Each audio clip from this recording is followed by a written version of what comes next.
Direktur Tindak Pidana Ekonomi dan Khusus, Diskrimsus, Kementerian Keuangan, Direktur Penindakan dan Penyidikan, Kementerian Hukum dan Hak Asasi Manusia, Direktur Hak Cipta dan Desain Industri,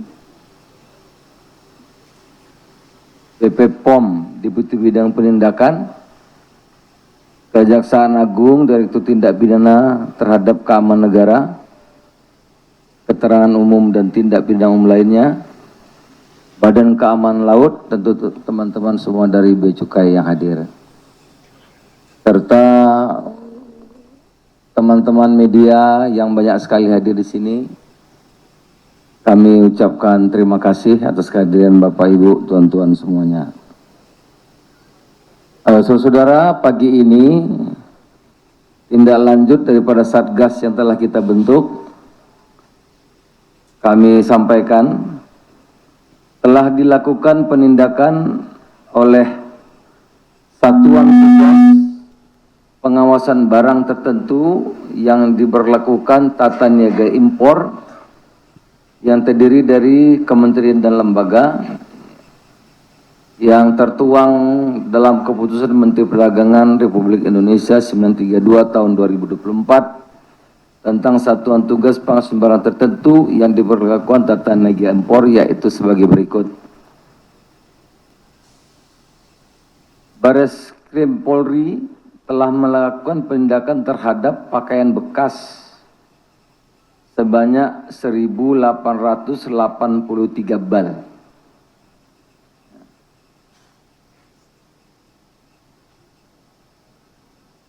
Dirjen Bea dan Cukai melalui Kantor Pelayanan Utama Bea Cukai Tanjung Priok telah mengamankan bal pres sebanyak 3.044 bal. Kantor Pengawasan dan Pelayanan Bea Cukai Cikarang telah mengamankan sebanyak 695 produk jadi. Ada karpet, handuk, dan lain-lain. 332 pack tekstil, ya, nilon, polyester, sintetik, leather, dan lain-lain. 371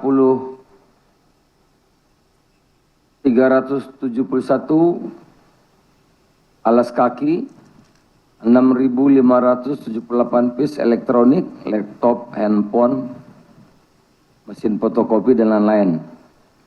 5.896 piece garment, berbagai jenis pakaian jadi dan aksesori. Kementerian Perdagangan telah mengamankan kain gulungan atau TPT sebanyak 20.000 roll. TPT tersebut diduga tidak dilengkapi dokumen perizinan impor,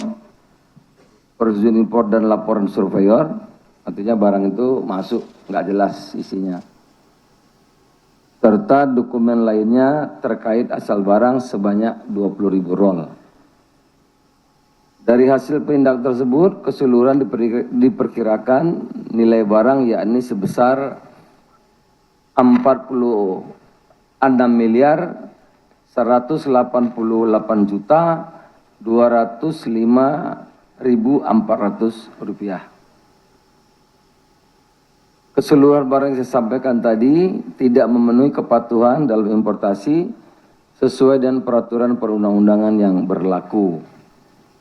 Sebagai tindak lanjut pengawasan, Satgas telah melakukan pengamanan terhadap barang yang diduga merupakan barang ilegal. Tadi yang saya sudah sebutkan nama-nama barangnya, saudara-saudara. Sebelumnya juga kita sudah menemukan di mana waktu itu, di Kapuk ada 2 gudang besar warehouse yang barang-barang masuk ke kita tanpa dilengkapi dokumen yang dijual secara online, ya. Nah, itu yang menarik, waktu di Kapuk itu barangnya itu dari negara tertentu, yang mengimpor juga orang asing dan yang jual di sini juga orang asing. Jadi, yang impor dari orang asing, yang jualan juga orang asing. Jadi ini kami lihat mulai marak ya, minta nanti kerjasamanya. Saya kira kita semua banyak sekali warga negara luar yang beroperasi, berusaha atau berdagang di distributor besar, di mal-mal besar, pusat-pusat grosir besar seperti Tanah Abang gitu, Mangga 2 kalau di Jakarta, dan di provinsi-provinsi lainnya juga banyak warehouse juga yang menampung barang-barang impor itu yang tidak dilengkapi dengan dokumen yang sah, itu juga dilakukan penjualan secara online. Nah, oleh karena itu kita meminta seluruh pihak untuk bekerja sama agar ini bisa kita tertibkan, sehingga sekali lagi keluhan yang bertubi-tubi datang kepada kami, Kementerian Perindustrian, banyak industri tekstil, pakaian jadi, alas kaki, seramik, kosmetik, elektronik, dan beauty, ya itu terancam gulung tikar. Karena yang kami temukan di lapangan, Bapak, ini memang nampaknya sudah mulai jadi ya, melanggar, tapi kok jadi gejala umum gitu. Nah, ini yang memang harus menjadi perhatian kita serius agar industri kita tidak keinginan kita, apalagi nanti pemerintahan baru yang ingin tumbuh 8%, ya kalau ini kita tidak bereskan tentu tidak mudah untuk mencapai 8% itu. Tapi kalau ini kita bereskan, UMKM akan tumbuh, industri akan tumbuh, ya, pusat-pusat perdagang kita akan tumbuh, UMKM kita juga akan tumbuh. Saya kira demikian, ini kita satu tim itu perlu kerjasama yang kuat gitu. Saya kira demikian, terima kasih. Kalau ada pertanyaan saya persilahkan. Terima kasih. Berikutnya adalah sesi tanya jawab. Untuk itu kami persilahkan kepada rekan jurnalis 3 orang untuk bertanya. Silahkan untuk menyebutkan identitas diri, nama dan dari mana. Silahkan. Kami persilahkan untuk penanya pertama. Selamat pagi, Pak. Mungkin saya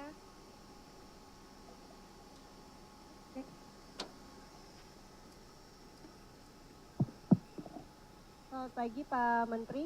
Pagi. Ya, saya Naya dari CNN. Ya, Pak, ini kalau kita lihat kan kinerja Satgas dari 2023 juga sudah banyak melakukan hal serupa begitu, Pak. Apakah ada peningkatan di 2024? Kemudian ini berasal dari negara mana saja yang paling banyak? Dan apakah pakaian bekas ini masih mendominasi pakaian-pakaian impor yang masuk ke Indonesia? Ya, kalau saya lagi, ini kita memang kerja serius, Bapak-Bapak. Saya Kemendak lagi melakukan riset, ya, agar kita itu punya data yang saintifik, yang akurat. Ya, kami kerjasama dengan lembaga yang bisa dipercaya secara diam-diam, ya, untuk melakukan riset bagaimana di mal-mal itu, ya, berapa banyak Pak Barreskrim, berapa banyak produk-produk yang lokal dan yang dari luar. Bagaimana mengenai data-datanya, bagaimana cara masuknya, dari mana mereka datang, gitu ya. Bagaimana dokumen-dokumennya lengkap apa tidak. Itu sedang kami riset secara serius. Di mall itu berapa persentasi, ya, yang produk masuk yang ilegal, yang tidak sesuai dengan dokumen, dengan yang legal, yang lengkap dokumennya. Ya. bagaimana caranya, itu akan detail kita survei secara mendalam. Nah, kemudian juga di pusat-pusat grosir di berbagai tempat juga kita akan survei, kita riset.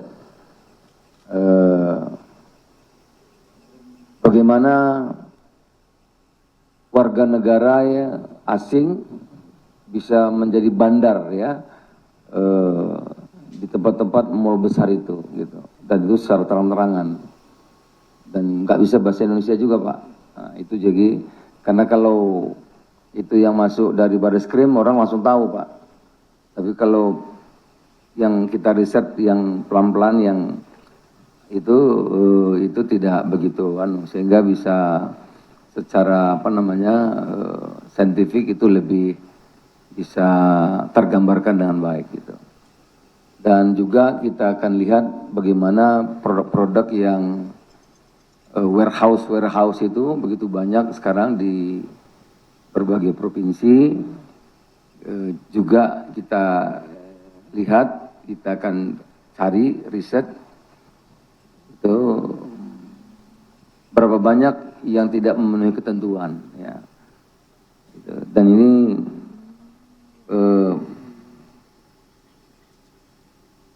kita akan mendapat gambaran yang lebih lebih jelas ya. Nah, mudah-mudahan dalam 1 bulan ini bisa kami selesaikan.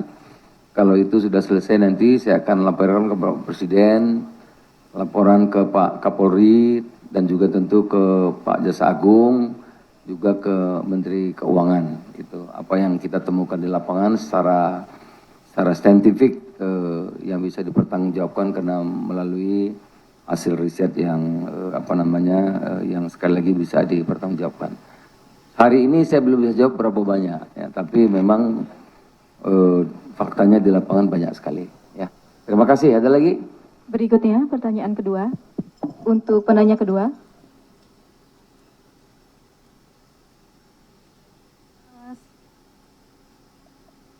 Selamat pagi Bapak-Bapak sekalian, saya Elsa Pak dari Kompas.com, izin Pak ada beberapa pertanyaan. Pertama soal Permendak 8 kan Pak hadir dengan ada keluhannya tumpukan kontainer ya Pak, update dong Pak dari Bea Cukai, apa kabar isi kontainer tersebut. Terus yang kedua untuk Pak Menteri, temuan ini hasil pengawasan dari kapan ya Pak? Terus apakah bentuk penindakan selanjutnya ke oknum importir ini bagaimana? Terus apakah importirnya itu orang Indonesia atau justru orang asing yang menjadi oknum di baliknya? Terima kasih Pak. Ini hasil pengawasan Satgas itu ya. Ya, kalau dari Satgas kita ini, kita saksinya administrasi. Nanti kalau ditemukan yang pidana dan sebagainya, kita serahkan kepada kepolisian dan kejaksaan gitu. Tapi yang di kewenangan Satgas ini itu administrasi ya, seperti ini, barangnya kita ambil ya, kita musnahkan.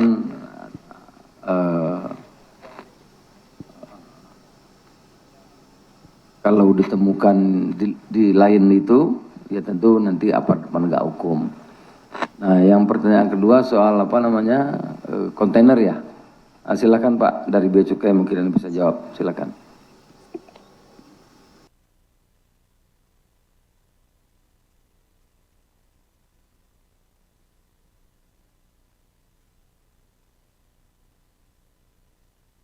Dan barang-barang modal sebanyak 1.893 kontainer atau 7,17%.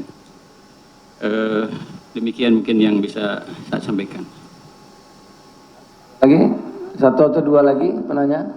Untuk pertanyaan ketiga, dipersilahkan kepada yang akan bertanya. Ya, makanya. Ketiga, nanti gongnya penutup Pak Barreskrim. Selamat pagi Pak, saya Dias dari Tribun News. Izin Pak ingin dipertegas lagi, mungkin boleh tolong dielaborasi. Tadi kan Bapak sempat nyinggung soal ada di tiap provinsi itu ya ada banyak gudang yang menyimpan produk impor ilegal ya, seperti pada temuan pertama yang lalu Bapak juga bilang seperti itu. Udah ada nggak belum sih Pak provinsi mana saja yang mendominasi gitu Pak, yang memiliki gudang-gudang diisi oleh produk impor ilegal itu? Terima kasih. Ya, kami sedang tim sedang bekerja. Ya, kadis-kadis provinsi, tentu juga kami minta bantuan dari kepolisian dan kejaksaan. Hasil sementara, tapi ini belum apa namanya, belum bisa diumumkan ya. Hampir tiap provinsi itu mungkin bisa 5 sampai 10 gitu. Iya. Ya, tapi sekarang ini kan lagi pada dikunci kan. Ya. Maka kita 2 Satgas, tapi satu lagi kita pakai yang riset gitu, yang sipil, yang biasa, apa namanya, mereka punya cara lah seperti survei gitu ya. Gitu. Jadi agar nanti kita punya gambaran yang lebih detail, karena kalau hasil survei riset itu akan tergambarkan. Nanti kalau sudah ada, saya akan sampaikan, saya lapor kepada Presiden, kepada Polri, Jaksa Agung, dan Menteri Keuangan, saya akan sampaikan kepada saudara. Saya kira begitu. Nggak ada lagi, cukup. Terakhir ya, terakhir. Ini ya. Selamat pagi. Selamat pagi. Nama saya Devi dari voa.com. Saya ingin tanya Pak, kalau misalnya sebagian besar dari barang-barang temuan datangnya itu dari negara apa? Top 3 boleh bisa disebutkan nggak? Dan apakah salah satu diantaranya adalah China? Dan saya dengar dari salah satu staf dari Kementerian Perdagangan bahwa ada satu pertokoan atau shopping center di daerah Tanah Abang yang disebut Mois, yang salah satunya menjadi sumber investigasi, itu terang-terangan bahwa itu adalah dijual barang-barang online dari China. So far tanggapannya bagaimana Pak, dampak investigasi dari Satgas terhadap shopping center di Tanah Abang yang jelas-jelas kelihatan mereka menjual barang-barang impor dari China? Iya, kita kan fokus yang besar-besar ya, besar sumbernya. Kalau toko retailnya satu persatu kan, ya tentu itu kita himbau agar mereka juga bisa menjual barang-barang yang legal. Tapi yang kita fokuskan sekarang ini distributor atau importer yang besar gitu. Dan sekali lagi kami sedang bekerja ya, sabarlah, mudah-mudahan 1 bulan ini ada 2 tadi Satgas yang menyita barang-barang ini, tetapi satu lagi kami melakukan riset dan survei yang nanti hasilnya akan kami sampaikan secara terbuka gitu. Hari ini masih bekerja, sabar, jangan mau tahu semuanya sehari baru 1-2 hari selesai, enggak. Dan ini memang berulang-ulang kan, saya baru 2 tahun jadi Mendak, ini udah berapa kali gitu. Ya, jadi sesuatu yang berulang dan rupanya kalau menurut saya, tapi kan nanti hasil resminya setelah kami survei dan riset itu saya akan sampaikan. Menurut penglihatan secara umum, kok tambah lama tuh tambah kuat gitu loh, tambah banyak maksud saya, bukan tambah tambah reda gitu ya. Ibaratnya kuman itu dikasih antibiotik kok tambah tambah imun ya, tambah imun gitu. Makanya kami ada 2, satu penindakan, yang kedua kita melakukan survei atau riset secara saintifik, nanti kita akan paparkan sehingga nanti penyelesaiannya itu bisa secara komprehensif. Karena kita ini kan negara besar, pulaunya banyak ya kan, jalan tikus juga banyak gitu ya, persoalannya juga kompleks. Saya ambil contoh misalnya sekarang ya kan, kalau andalan kita kan 2 Pak, pintu masuk, satu Tanjung Priuk, satu Tanjung Perak Pak ya. Coba bayangkan, kalau teman-teman Bea Cukai mau mereksa itu satu-satu, itu bisa setahun itu Pak, nggak bisa keluar barangnya. Gimana caranya?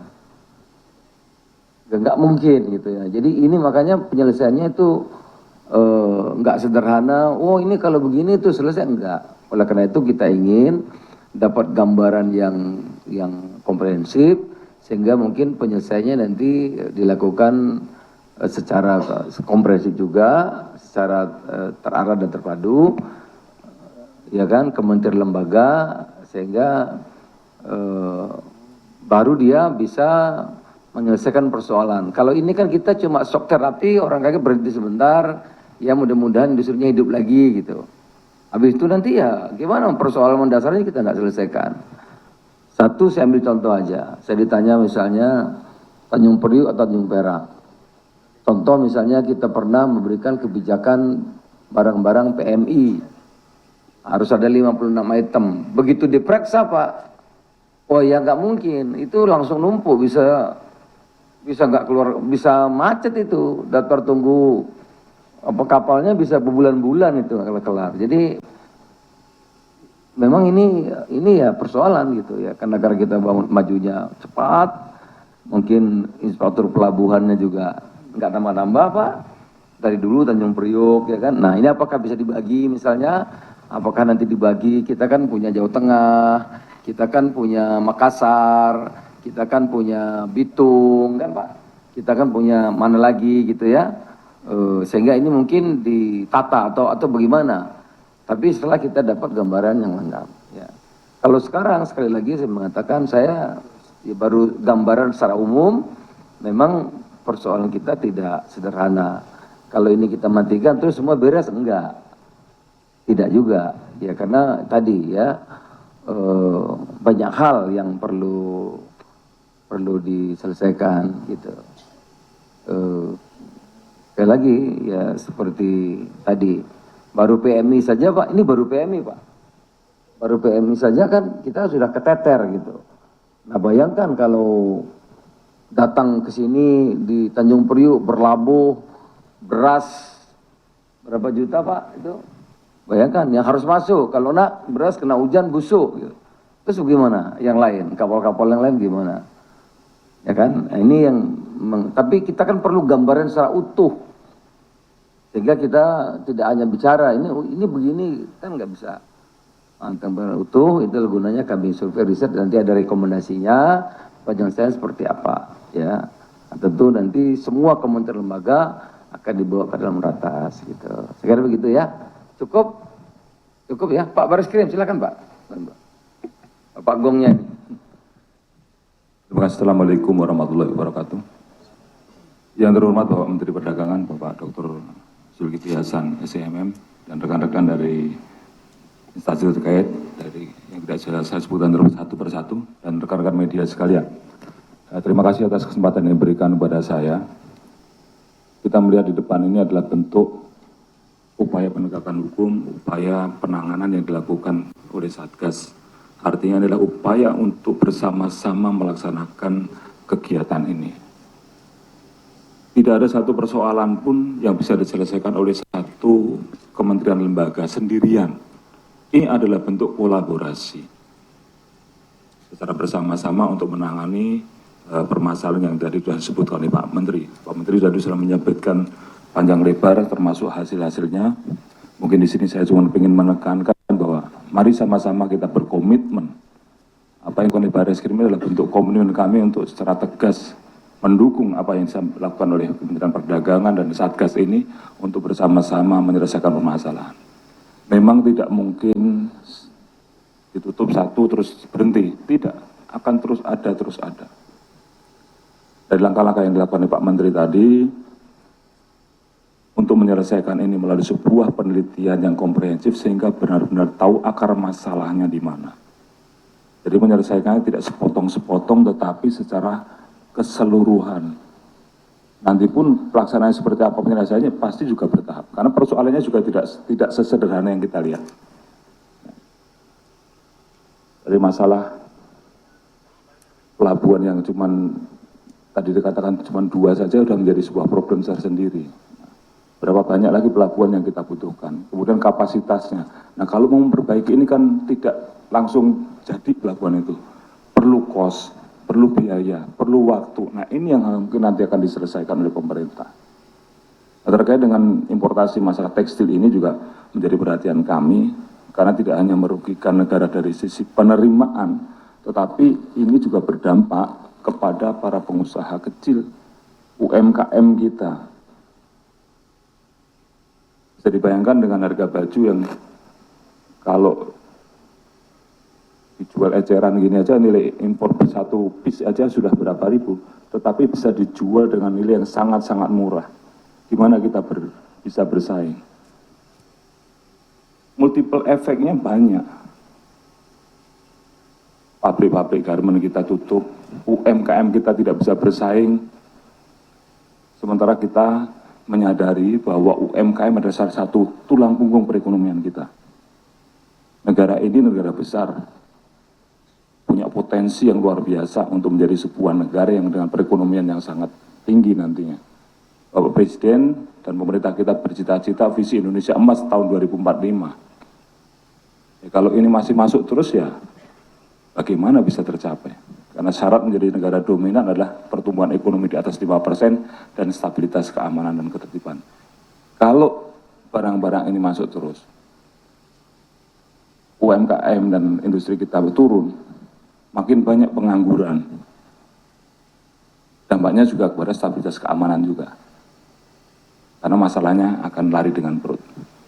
Oleh karena itu, kami dari Kepolisian Negara Republik Indonesia tentu sangat mendukung dan berkomitmen untuk sama-sama kita menyelesaikan ini. Kami siap mendukung Pak Menteri, apapun langkah yang dilakukan untuk membantu masyarakat kita dan membantu pemerintah serta negara kita menuju negara yang maju ke depannya. Terima kasih. Assalamualaikum warahmatullahi wabarakatuh.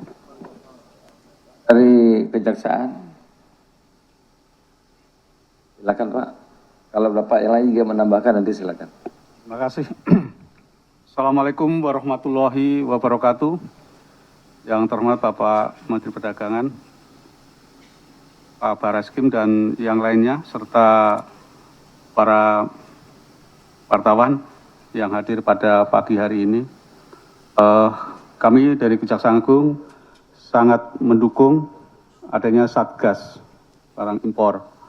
Jadi memang kami berkali-kali rapat yaitu untuk rencana-rencana ke depannya bagaimana. Karena dengan adanya barang ilegal, masyarakat kita resah. Perusahaan-perusahaan yang kita sama-sama dengar banyak yang tutup, PHK besar-besaran, sehingga tadi seperti dikatakan oleh Pak Kabar Eskrim, nanti timbulnya keamanan. Karena perut lapar biasanya berbuat yang nekat-nekat, maka kita antisipasi. Walaupun dengan adanya Satgas ini, tidak langsung menutup kemungkinan akan timbul lagi, karena memang tidak bisa begitu ada yang ditangkap langsung berhenti semua. Mungkin sementara ini tiarap dan ini besar sekali efeknya dengan adanya Satgas, seperti barang-barang ilegal mungkin sedang tiarap, tapi kita tetap harus berusaha kerja keras sehingga barang-barang ilegal masuk dan penerimaan negara makin bertambah. Mungkin gitu Pak. Terima kasih. Wassalamualaikum warahmatullahi wabarakatuh. Bapak yang lain mungkin ada yang menambahkan? Cukup?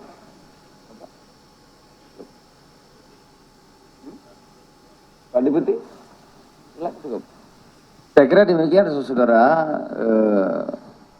Kalau kata orang-orang tua kita, di mana ada gula di situ ada semut.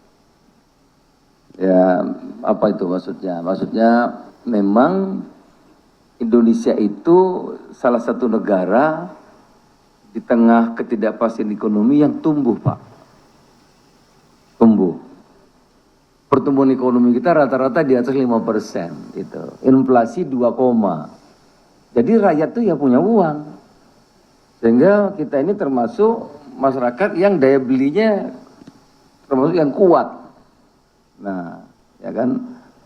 Jadi ya tentu secara pelan kalau kita nggak bisa merapikan, namanya orang usaha kan cari yang murah, mau untung banyak gitu, Pak. Untung banyak karena daya belinya tinggi. ya begini, kalau kita tidak, infrastruktur kita tidak bagus, pelabuhan-pelabuhan kita, jadi celah-celah itu ya mungkin awal-awal tahu sedikit ya, lama-lama para pelaku ini tahu banyak Pak, tahu banyak, itu tambah lagi sehingga tentu sekali lagi kita perlu kajian secara lengkap sehingga nanti penyelesaiannya itu juga komprehensif. Artinya kalau negara tumbuh, apalagi ini tumbuh kita 8%, ya kan? Kalau kita tidak siap, ya tentu akan banyak masalah. Gitu. Dampaknya juga banyak. Nah, oleh itu saya kira sekali lagi teman-teman, kajian ini nanti survei lapangan dan riset ini nanti akan dapat gambaran selain untuk jangka pendek ya Satgas ini. Jangka pendek. Sekarang paling enggak kan udah tutup Pak ya. Warehouse tutup gitu. Jadi online berkurang sehingga UMKM bisa hidup lagi. Yang tadi itu industri TPT kita bisa produksi lagi, yang alas kaki bisa juga. Begitu juga seramik. Nanti yang keramik kami sudah rapat, sudah selesai ke KADI, Komite Anti Dumping ya. Komite Anti Dumping sudah disampaikan ke saya, lagi saya pelajari. Mudah-mudahan besok sudah selesai, saya akan kirimkan hasilnya ke Menteri Keuangan. Ada biaya masuk anti dumping yang rata-rata kira-kira rata-rata itu 45 sampai 50%. 40 sampai 50% dikenakan. Selain juga ada namanya biaya masuk tindakan pengaman yang sudah duluan. Biaya masuk tindakan pengamanan yang sudah disurati dan sudah berlaku dari Menteri Keuangan. Itu berapa Pak Anu? 13% ya? Ya, 13%. Jadi ada biaya masuk tindakan pengamanan yang dihitung oleh KPPI, Komite Pengamanan Perdagangan Indonesia, yang outputnya itu adalah biaya masuk tindakan pengamanan 13. Sudah. Menteri Keuangan sudah mengenakan itu. Nah, ini kita akan susulan biaya masuk anti dumping yang rata-rata udah saya lihat kemarin, tinggal mungkin 1 hari 2 hari saya akan tanda tangan kirim surat ke Menteri Keuangan untuk mengenakan, ada di 7 bidang tadi, ada 7 bidang ya, TPT lainnya, pakaian jadi, alas kaki, elektronik, kemudian seramik, beauty, kosmetik, 7 ya. Tapi yang sudah selesai kemarin seramik sudah selesai, yang lain masih dihitung. Saya kira demikian teman-teman wartawan, Bapak Ibu sekalian, Pak Barreskrim dari Jaksa Agung, Bea Cukai, Menteri Keuangan, Bakamla, BPOM, kami ucapkan terima kasih atas Bapak Ibu sekalian. Saya betul-betul berharap sampai akhir tahun ini Pak, kita terus melaksanakan ini, kolaborasi kerjasama Pak. Mungkin tidak bisa menyelesaikan seluruh persoalan, tapi paling tidak menghambat ya gerakan atau importir atau distributor yang nakal ini bisa dihambat selama sampai akhir tahun, sehingga kita juga bisa mempersiapkan mengetahui apa yang harus kita lakukan secara lebih baik. Apakah diskusi anti pelabuhan ditata atau gimana sebagainya, itu perlu waktu, dan tim Satgas ini sangat diperlukan dan dibutuhkan oleh pelaku-pelaku UMKM industri kita agar mereka bisa melanjutkan usahanya. Terima kasih, selamat pagi. Assalamualaikum warahmatullahi wabarakatuh. Terima kasih Bapak. Para hadirin yang kami hormati, acara berikutnya adalah peninjauan barang temuan hasil penindakan